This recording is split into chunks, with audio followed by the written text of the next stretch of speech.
Hello and welcome to the Beach Travel Wine Podcast. This is a special interview episode that we did with Jake Bushman from Journey with Jake podcast. Jake likes to find out all the special moments that make amazing memories, or as he says, it's not about the destination but the journey. So we tell Jake about one of our most amazing nights while we were in Spain, and it's a memory that will stay with us forever. It involves our wedding anniversary, a deserted rooftop bar, and an Ed Sheeran song. So you need to hang around to the end to hear all about that. So I hope you enjoy our chat with Jake from Jake on a Journey podcast. One of the things I love about going on vacation are the moments that are not necessarily planned for. Have you ever been on vacation and took a step back and realized everything is exactly as it should be, and the situation or place you're in appears to be just perfect? We get to experience that exact thing with my guests Lyle and Leanne from the Beach Travel Wine podcast. Lyle and Leanne are from Australia, but have a love for Spain. In this episode, they share all the wonderful things about Spain, but also tap into those moments of looking around and realizing everything is just right. As Ed Sheeran's song Perfect says, barefoot on the grass, listening to our favorite song. And this happened for Leanne and Lyle in Spain. My name is Jake Bushman, and I am the host of Journey with Jake. I love getting to know others through their experiences, vacations, and travels. I've been fortunate enough to have talked to many different people from all different backgrounds. You will love this episode today with guests Leanne and Lyle from Beach Travel Wine podcast. Welcome to Journey with Jake. This is a podcast about travel and vacations through the eyes of ordinary people like you and me. While it will be somewhat informative, this podcast is about the stories and experiences and the why behind the travel. My goal is to take each of us on a journey each episode as I speak with a different guest about the places and experiences that have meaning to them. My hope is we will each gain a little more insight from these experiences and appreciate the places we like to travel to. After all, it's not all about the destination as it is about the journey.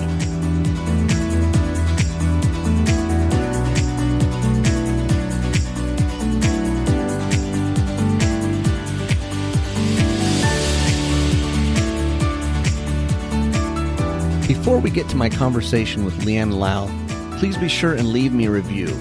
This helps get the word out about Journey with Jake so others can enjoy these conversations as well. I also suggest following me on Instagram at Journey with Jake Podcast. I post some extras there with pictures, segments from the show, etc. Also, if you'd like to share your experiences or talk about a place that has special meaning to you, please let me know. I would love to get you on the show. Send me an email to jake@journeywithjake.net or DM me on Instagram at Journey with Jake Podcast. Let's get to it with Leanne and Lyle about Spain. Leanne and Lyle, welcome to Journey with Jake. Hey, Jake. Hey, Jake. This is awesome. So my most recent recording was from somebody from Australia, and I get the opportunity to have two of you from Australia, and again, so this is fantastic. Like I always do on Journey with Jake, tell me a little bit about who Leanne and Lyle are. Give us a little background on who you are. Do you want to go first? No, you go first. Well, we're Leanne and Lyle. We are obviously an Australian couple. It's our second marriage for both of us. And we decided after being together for years, we wanted to retire and travel the world. So, that's the pretty basic backstory. I grew up in country New South Wales, which is, we live in Queensland now, and New South Wales is the state down. And Lyle's a city boy from Melbourne. And we both ended up on the Sunshine Coast, paths crossed at exactly the perfect time. Very nice. You said the state. So is it considered states then? Is that kind of what you call the different areas in Australia? I mean, that's what we call the United States, but is that what you call it there as well? Yeah, states and territories. Okay. Yeah, there's 2 territories and the rest are states. 5 Gotcha. states. 2 territories and the rest are states. What state are you in now, currently? Queensland. Queensland. Okay. Very good. Mm. The Sunshine State, it's called. The Sunshine State. Very nice. And we live on the Sunshine Coast. Very good.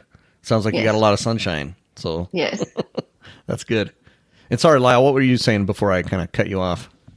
Well, we met online. Okay. Yeah, we did. And our first coffee date, we met at 9:00. 3:00, the people in the cafe were closed, so we had to go. So there was a surf club across the road, which had a bar. So we went and had a glass of wine. So about 5:30 that afternoon, I jumped in my car to go back to work. We've been together ever since. That's true. Wow. 9 in the morning all the way till 5:30 that evening. Yeah. Closed the coffee shop down. They had to kick you out of there. And boom, here we are. Sure. And we met online before it was, the swipe right and left, the popular thing. It was a bit daggy then. I was embarrassed to tell people, but, now it's the thing to do, so it's all good. Yeah. You were ahead of the times then, I guess, with the whole online, meeting somebody online. There we go. Kids, grandkids, what do you got going on there? Well, between us, we've got 4 adult children. Okay. 8 grandchildren. 8 grandchildren. Very nice. 8, I know, right? We're got to keep you hopping, huh? Yes, that's why we need to travel. Very good. Yeah, Liam wants to be the cool nana. I do. The cool nana. Very nice. Yeah, you got to be, right? I mean, I don't have any grandkids yet, but I've heard that's a lot of fun. It is a lot of fun. We called in to see one the other day. It was her 4th birthday, and the first thing she said was, Nana, I really love my Spain T-shirt. Can you buy one for my teacher? And I was like, cool. They already know Nana goes traveling. That's it. Yeah.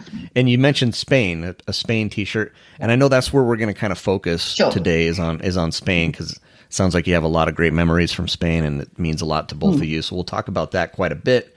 But before we jump into that, like you said, you like to travel. You guys have been to all kinds of places. I think I read, at least between the two of you, it's 40 countries or more, something like that, on where you guys have been. And also, you have your own podcast called Beach Travel Wine. Tell us a little bit about that.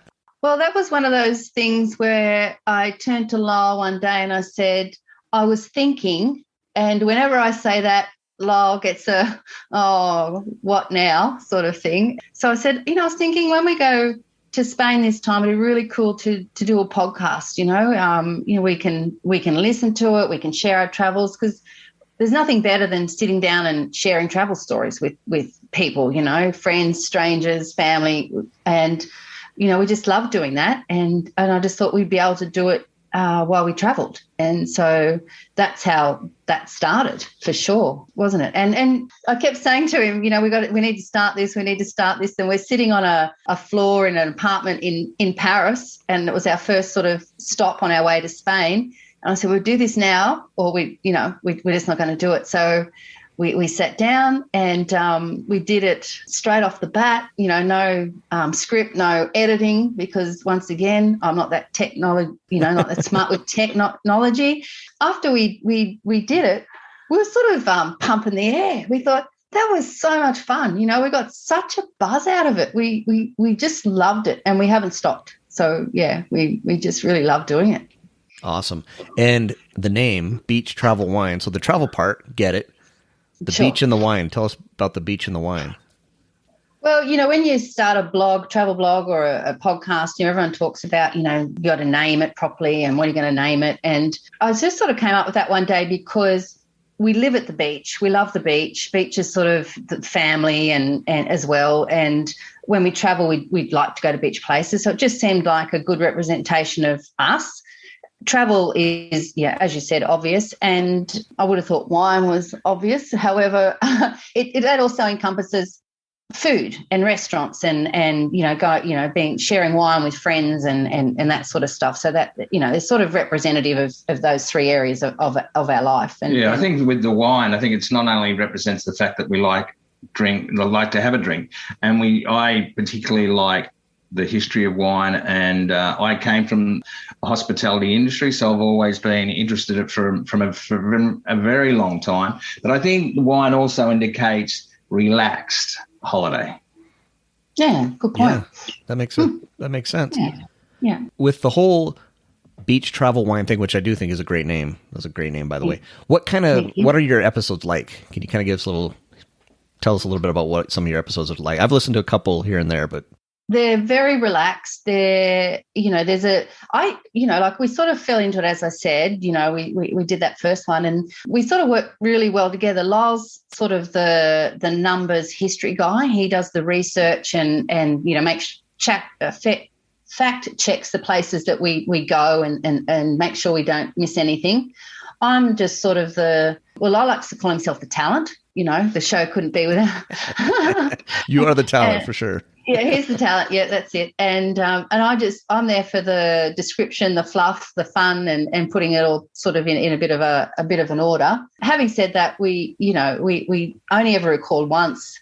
We don't edit because, as I said, I don't know how. So it's just like the way we like to see it is, Jake, we're chatting to you, friends, and we're telling you a place we've been and where you should go and how much fun it was and where, all that stuff while having a glass of wine. So it's got that feel to it. And at the same time, waiting for the perfect opportunity to take the piss out of each other.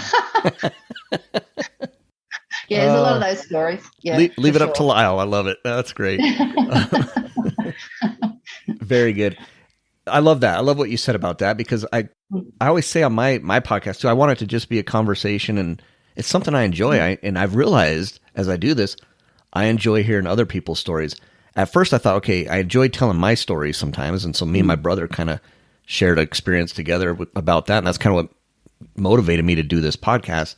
And as I've heard all these other stories about different places and what it means to you specifically, I don't care if you're a professional traveler or, someone who's from that area who knows all, I just like to hear, what does it mean to Leanne and Lyle? And that's what I've enjoyed. And that's why I enjoy doing this podcast. It's been a lot of fun for me. Every time I get to sit down and do this part of it, this is the favorite part of it. The editing, that's a little tricky. Yeah. It's a little time consuming, that sort of thing. But this is the part I enjoy, is this actual, here we are doing it. So it's a lot of fun. Well, we agree with that. Like the podcast part is the easy part, And you said you get a buzz out of it. I think every time I get done doing this, I'm like, I am too. I'm like, just so hyper. Yeah, and just, that was so fun. It is, definitely, without a doubt. Oh, there's definitely an adrenaline rush. Yeah. And the dopamine at the end of it. It sounds a bit wanky, but it is. That's the truth. Yeah. My younger brother, after I record an episode, I'll call him sometimes just to tell him about it. And sometimes I'll call him. He'll be like, let me guess, you just recorded an episode, You can tell when I'm calling. That's why I'm calling. And it is. It does. Get a little dopamine rush, and it's a ton of fun doing this for sure. I think podcasters are a bit of a unique, sort of person, only because, probably I'm talking about myself. You get a bit addicted to it, don't you? And you just want to talk podcasts, not the technicalities, but just, I know I do. I'm just like, no, we've got to do that podcast and we're going to do this. And what about this idea? And it's just, and I'm so glad I can actually annoy the crap out of Lyle. He said, he just nods, I think, and I'll say, yeah, but I get what you're saying. You ring your brother because it's just like something that you want to share, right? Yeah, definitely. And I think with Leanne and I don't think either of us have been shy in our lives. And I think too, as you get older, we're retired, obviously, so we've got as much time as we like to do it. But I think as you get older too, you're really quite happy to, you're not worried about what people think, Yeah. Who cares? Like, either you want to listen to it or you don't want to listen to it. That's your decision. Exactly.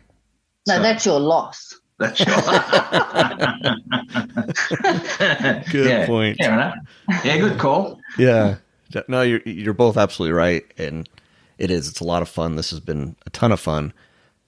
Looking at your little bio, reading up on you, again, you've been to a ton of places. We're really going to focus on Spain, but there was a couple places I wanted to just hear about a little bit. You talked about, I think it was in New Zealand.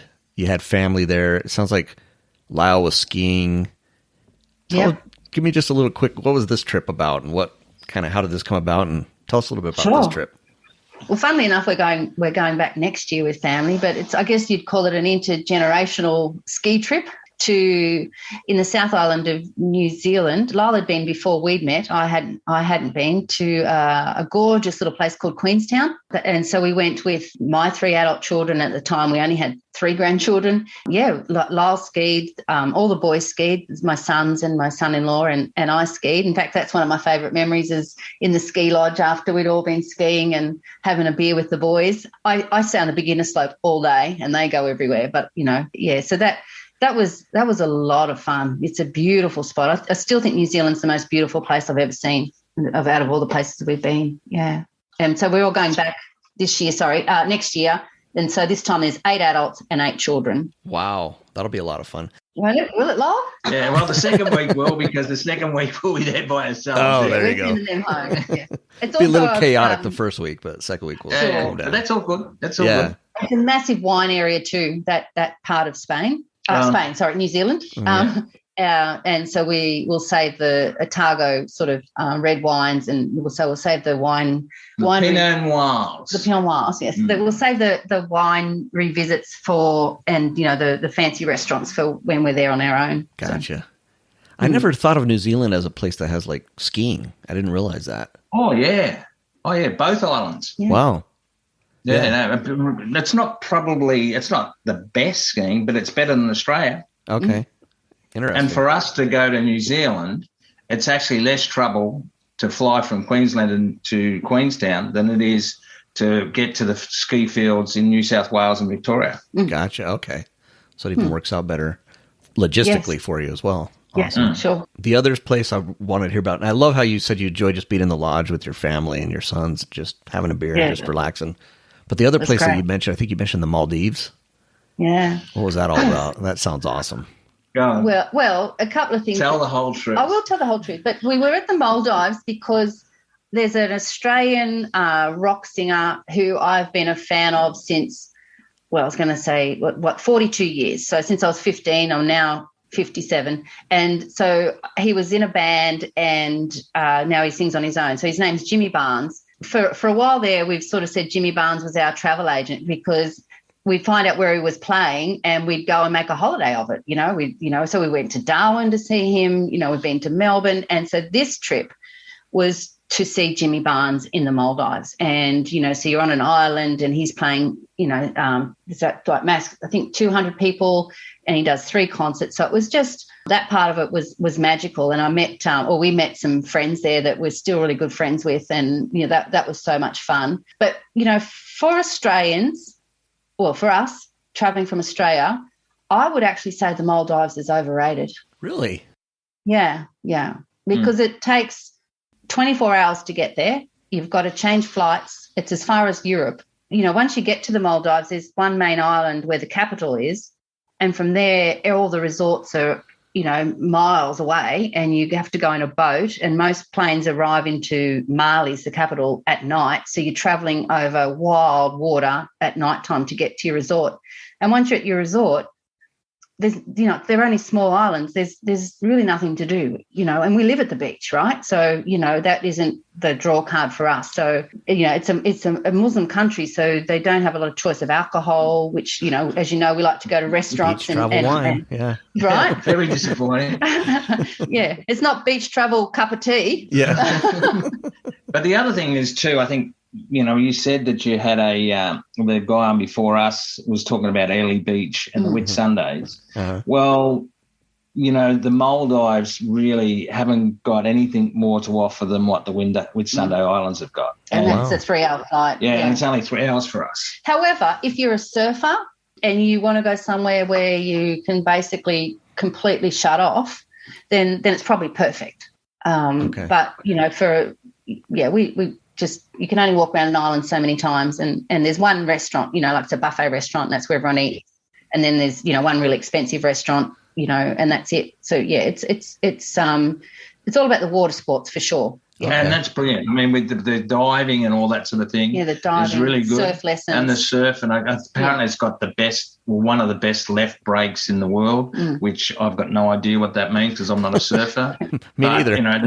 The people that were surfers were raving about how good the surf was. So, and we did do surf lessons and we did snorkel there, but, I just think if you're going to spend that money and travel that far, especially from Australia, I don't know how far it is from the States. It just is a very, it just, you don't need, I guess Mexico, places around the Caribbean for you guys would be just as easy and just as remarkable for that sort of thing.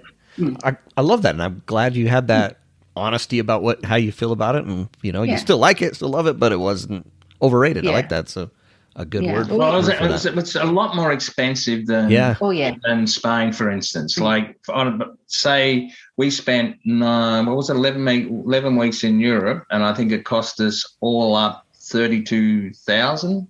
That's Australian dollars. Australian dollars. No, that's a lot less in whereas, the US. 7 days in the Maldives, you're looking at $12,000-$14,000 Well, yeah. for 1 week. Wow. Yeah. It's a huge difference. That makes a Very difference. expensive. Yeah.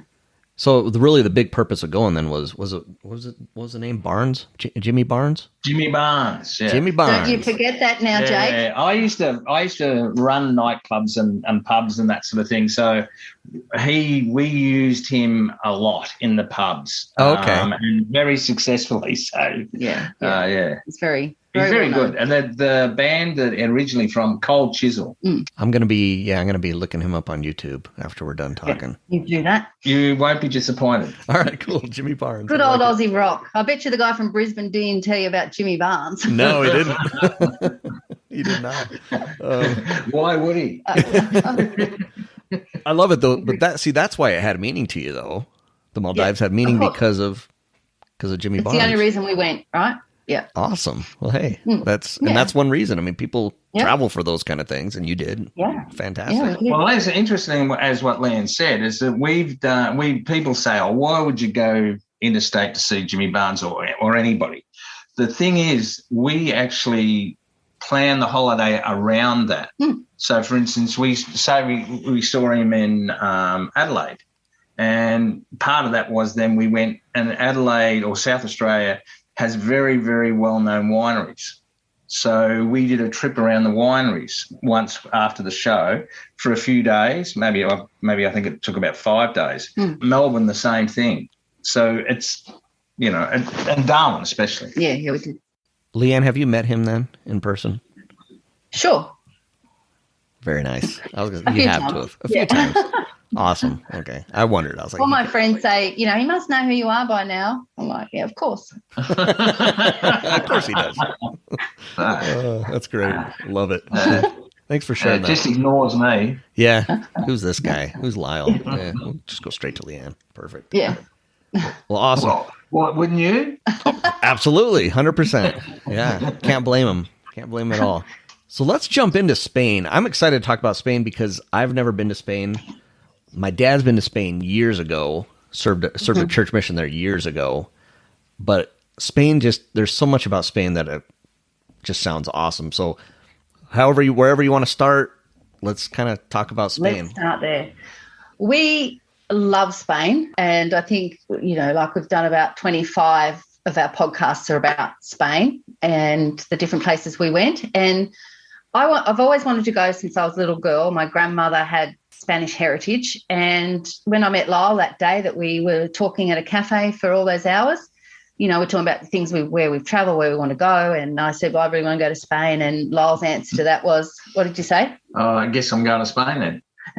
So from that first day. And so we got to go the first time in 2016. And we went for 4 weeks. And this time we travelled around with my middle son and his then fiancée, now wife, and just fell in love even more than, thinking that I'd love it, didn't we? And so then we went back. As soon as we sold our business and retired, we went back for 8 weeks. And then we were going back, and everyone knows what happened. And COVID. and so we've just got back from earlier this year from 11 weeks traveling around Spain. So yeah, so I love the time you spend there. 4 weeks. I mean, That's a lot to me. Yeah, of course. 8 weeks, even more. 11 weeks. Wow. We just realised, you sort of learn as you travel. I think, there's a lot of people that want to tick off, like cities and countries and go to all the places.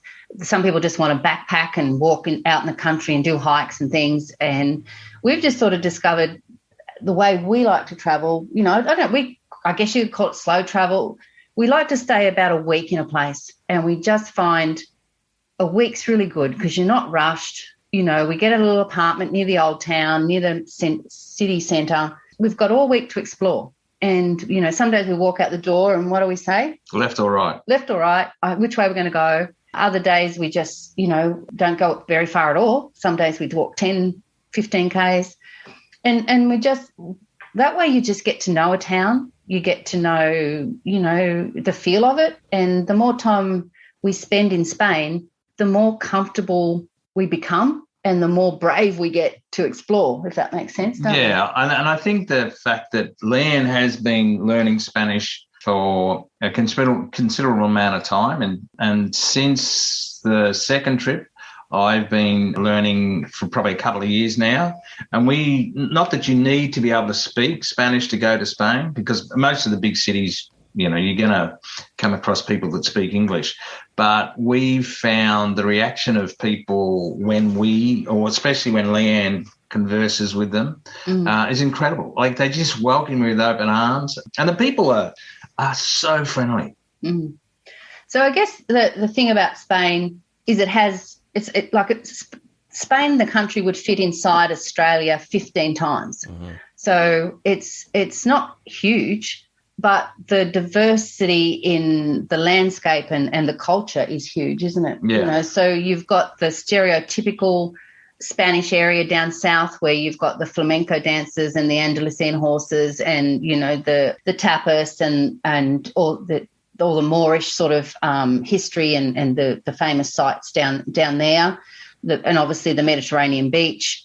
And then you've got obviously the cities like Barcelona and Madrid, which have, the art galleries and museums if you're so inclined, and the lovely big park areas. And then, of course, you've got the Gaudi sort of stuff, which is, pretty unique to Spain, the Sagrada Familia. The architecture, that's right. Yeah, lots of architecture. And then you've got the wine areas, which, produce so much wine and spectacular wine.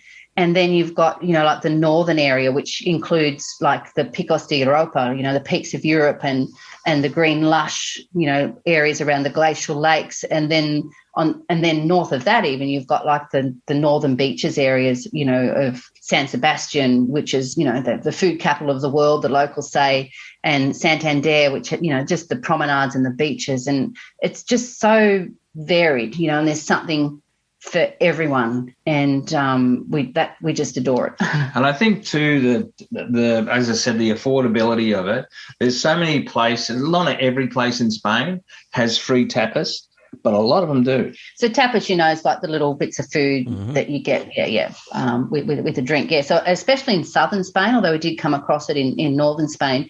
We've just done a podcast about Almeria where we went in and we bought a bottle of wine, which was €12, which is actually quite expensive.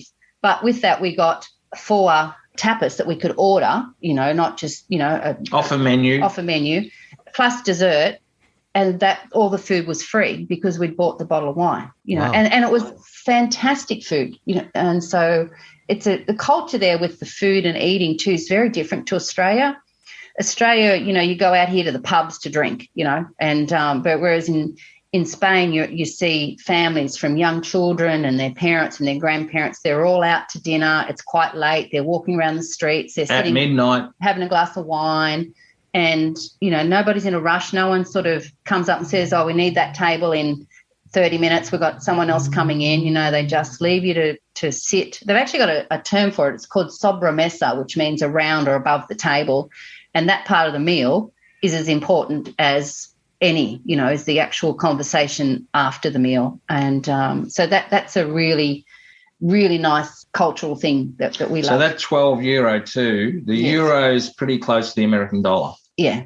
That's still very affordable especially with all the food you're getting with it and dessert. And the food's excellent. Yeah, Excellent. Yeah, and I think the other side of it too with the different regions or even the different towns in Spain, they're very parochial. They're very proud of their heritage. Yeah. And so they should. In northern Spain, they've got some Scottish sort of Celtic heritage. Yeah. Yeah, and in northern Spain, you actually see they're a taller Spaniard and they're a more blonde. There's a more blonde up there. Interesting. Because of the contact that they've had with, the outside world, the different contact. Yeah.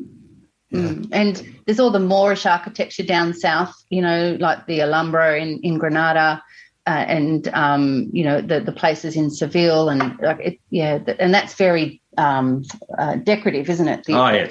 the architecture down south and the history. Like coming from Australia, we've only been a country, you know, as it is now for, you know, 200 and something years, whereas, you know, we're walking around a building that was built in 800. Yeah, in northern Spain that was. Yeah, it's like you just can't get your head around it, right? Yeah, that's wild. Yeah.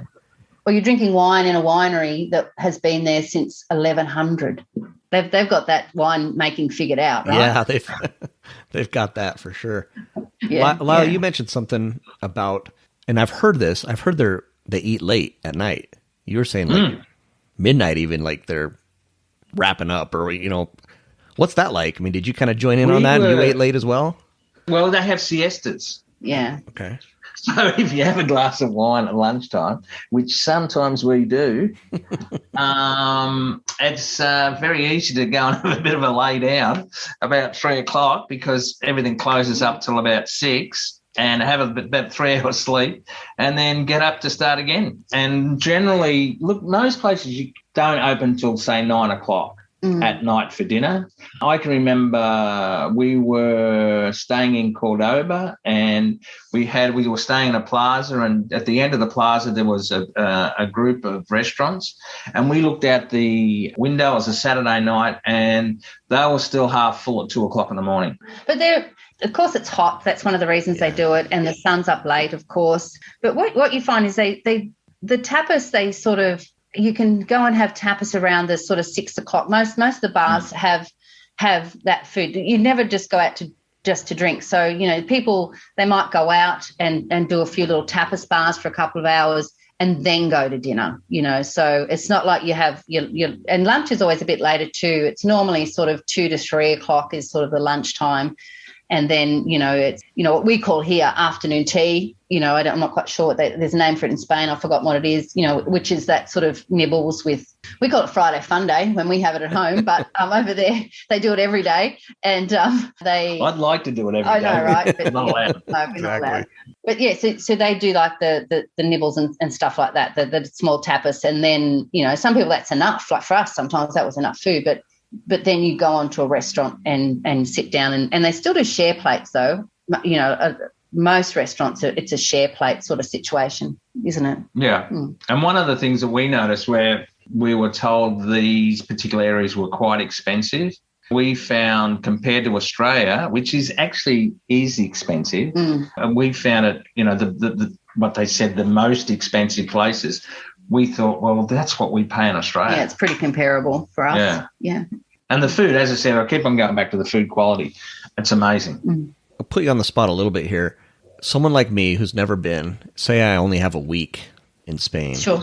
Where should I go? What should I do if I only had a week? I don't have the 8 weeks or the 11 weeks. If I only had a week and I want to visit Spain. Well, there's a couple of things I'd probably suggest, you know, and it comes back to that attitude of don't try and see too much, you know. I've been on a few Facebook groups where I've been trying to help people with their itineraries and things, and, you know, you just can't quite get through that. You know, the more you try and see, the less you'll see. So I would probably go 2 ways. I'd probably either fly into Barcelona and just do a couple of little coastal towns in Barcelona for the week, or I would fly into Madrid, a couple of days in Madrid, and take the fast train, which is 3.5 hours down to Malaga at the south of Spain, and just do a couple of little towns on that Costa del Sol, you know, and maybe include Seville for a day trip. What do you say about that? Yeah, that's one option, but there's also it depends on what you like individually too. Like for me, the history and which is part of the architecture and if you want the wow factor of Spain, fly to Madrid, jump on the fast train and go to Seville and Granada and what's the other one? Cordoba. They're the three, they call them the Golden Triangle. And the history there and the architecture just will blow your mind. Absolutely blow your mind. But if you want a holiday on the beach, you know, then that's not actually, well, it is Spanish, but the lush mountains and the Atlantic Ocean rather than the Mediterranean, you know, you go to northern Spain, you know, San Sebastian, all up there.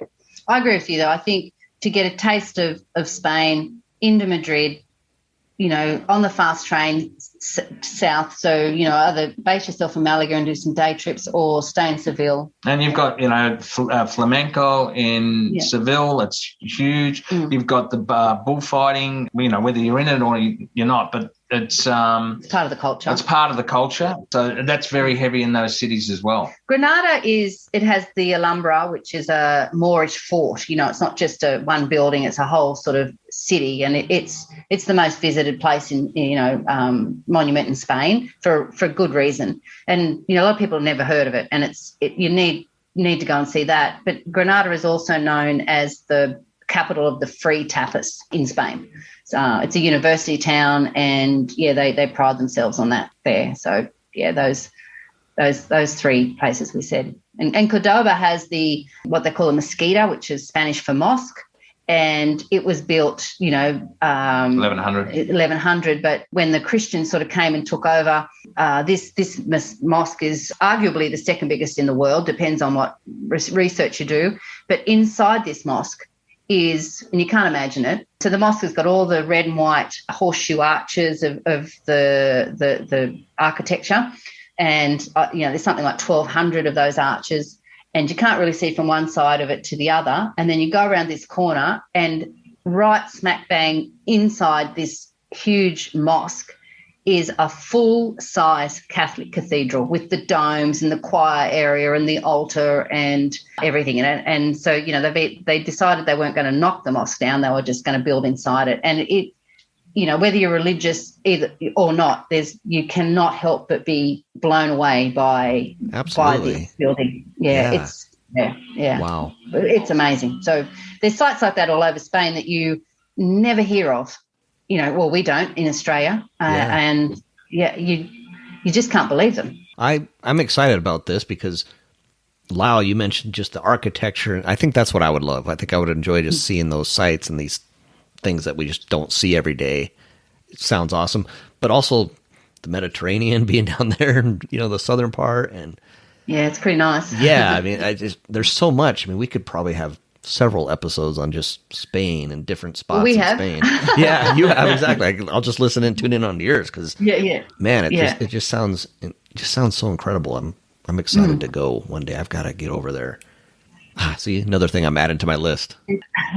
One of the things to think about when you go to Spain, they have these special accommodation places called paradors or paradores de España, and a parador is either a culturally significant building or it's in a culturally significant place. And the government has bought about 50 odd of these. And what they've done is they've turned old buildings that were monasteries or jails or palaces into accommodation. And they're often in the smaller little places. So they're not in the big cities, but just the smaller places not far from the big cities. And the accommodation is generally 4 or 5 star. And honestly, it's not that more expensive than normal accommodation. But one of the things that the government has said is with the restaurants, they need to be 5-star restaurants and they need to source the food from the local area. So even if you don't stay in the Parador, you can eat there. But you'll find that, like there's, say, one in Toledo, which, has the most amazing view over the gorge back over the old city. There's one in Ronda, which is down south. Same thing. It's on the 100-metre gorge, the gorge of Ronda, which looks at that famous bridge that everyone knows about. We stayed in a little place in western Spain called Caceres, where no one spoke English. We stayed in an old palace. So you get to experience that history where you're staying. So just treat yourself to 1 or 2 nights in something like that if you're going to have a week in Spain for sure. Yeah, I'd like to treat myself to a palace. That sounds fun. Yeah, that sounds right. Yeah, sounds really. Nice. Finally, Lyle realised I was a queen. Yeah, very good. Queen of anyway. Yeah. Any special? You've probably had a lot, but maybe if you can think of one off the top of your head, any special moments together, or any experiences or stories you want to share of somewhere in Spain that means a lot to you? Well, there are probably a couple, but I think we've just done a podcast where we both sort of remembered that a special night. But can I tell you just a couple before I get to the special one? Yeah. One of my favourite special times was in Tarragona, which is about an hour south of Barcelona on the coast, and that is where they do these things called castilles. Castillas are the people that build them, and they're human towers. Uh-huh. And so, people come in, hundreds of people sort of come in at form a base, and then, depending on the figuration, they can go up to 10 layers, and on the top is like children climbing all the way up these people. And I'd seen it on a travel show, and this one day we were just in this old town in Tarragona, and there it was. And that's, you don't see anything like that anywhere else in the world. And that was, and they're all in the same uniform, and the music's playing. That was special, wasn't it?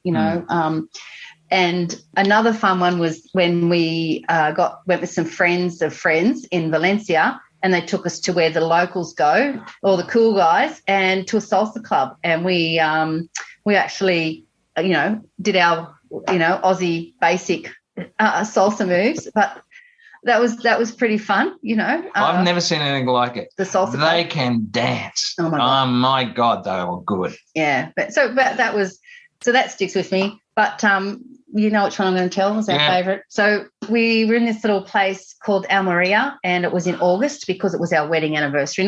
We weren't there for our wedding anniversary. I just remember that's what it was. And the apartment we were staying in, I booked it because it had a rooftop bar. Funny that. And when we went up to the rooftop bar, it was basically deserted. They obviously weren't operating it anymore. So we went next door to the cafe, and the cafe owner owned the apartment, and we said, we wanted to go to the rooftop bar. And so he basically said, off you go, here's a couple of drinks, help yourself, this is where the lights are. Basically gave us the keys. And he gave us the keys to the city and said, off you go. And so we're on this rooftop bar. It's sort of got artificial turf down. We always travel with a little Bluetooth speaker, and that's been helpful in more ways than one, which is, part of our podcast. So we tell you about that. But so we've got that. We've got the drinks. There's, it's a beautiful, clear night. The stars are out. We're playing music, our favourite songs. There's a monastery all lit up in front of us. There's the Alcazaba on top of the hill, the ancient wall going up to it. It's just this perfect night. And then this song comes on, an Ed Sheeran song. We're dancing, and it says, we're barefoot on the grass, listening to our favourite songs, underneath stars. And it was just the perfect song at the perfect time. And, And we had just enough to drink to make sure it was really good. Yeah, it was perfect. It was just, it's still, makes me emotional. Yeah, those are those moments too that we, with travel that you look back on and you're just, man, I love that. You could not have planned it, right? No, exactly. You just couldn't do it. Just happened. I've got another favourite one. Sure. And it's actually from Almeneka. Oh yes. And which is the podcast we're doing next, and it's another on the Costa Tropical on the Mediterranean.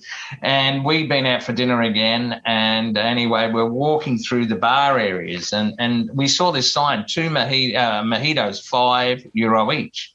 We thought, well, you can't. Yeah, that's perfect. What we didn't know, it was a karaoke bar. Yes. And Leanne thinks she can sing.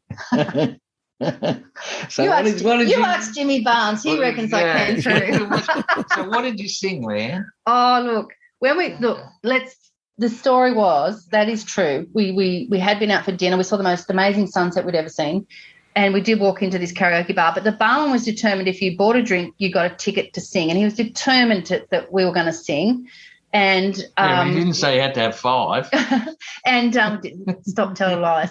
And the Spanish people were in there, and they were singing karaoke, and they were singing very serious, heartfelt, love songs. And, that's not fun, so...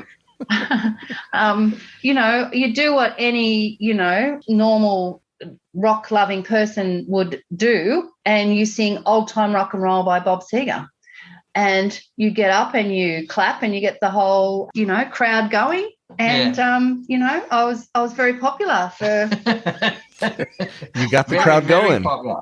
I had my 3 minutes of fame and my mojito and adios amigos. Off we went. Off we went. That was a lot of fun. Awesome. Oh, love hearing these stories. Yeah. Fantastic. Yeah.